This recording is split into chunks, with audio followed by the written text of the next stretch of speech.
বিনষ্ট হওয়ার প্রধানতম কারণ হচ্ছে মদ এবং জুয়া।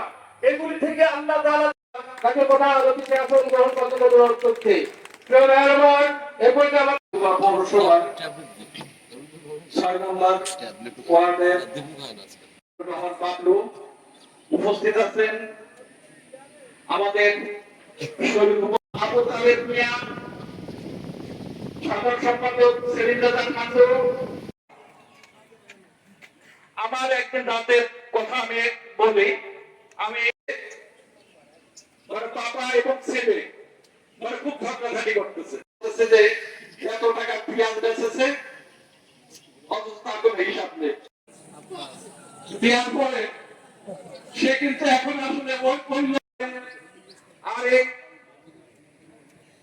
অহংকার, বিএনপি অহংকার, তারুণ্যের প্রতীক। এই বলে আমি আমার সংক্ষিপ্ত বক্তব্য শেষ করছি। আমাদের সোনালী নদী আপন তাকে আসল সর্বগ্রাসী মাদক জুয়া সামাজিক অবক্ষয় আমি দেখতে পেয়েছি। কারণ রাজনৈতিক কিভাবে প্রতিরোধ করবেন আগে থেকে আপনারা সতর্ক পদক্ষেপ নেবেন বলে আজকে এই বছর থেকে 3 বছরের আগে বিসিবিআর দেখলাম, অর্থাৎ প্রতি মাসে 10টা মাদকের মামলা হয়। এরকম পরিস্থিতি ছিল না। একটা জঘন্য শাসন ব্যবস্থা করে জঘন্য সমাজ কোনো মাদক কারবাই থাকবে না, মাদক ছেড়ে থাকবে না।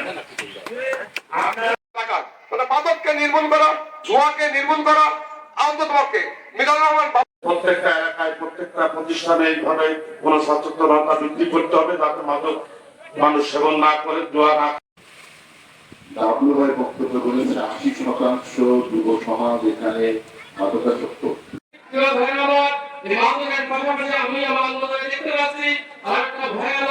উনি আমাদের সহযোগিতা করবেন যাতে আমাদের 6 নম্বর ওয়ার্ড এবং আজকের এই অবস্থা অবক্ষয়, আজকের আমাদের সমাজের যে অবস্থা, আজকে আমরা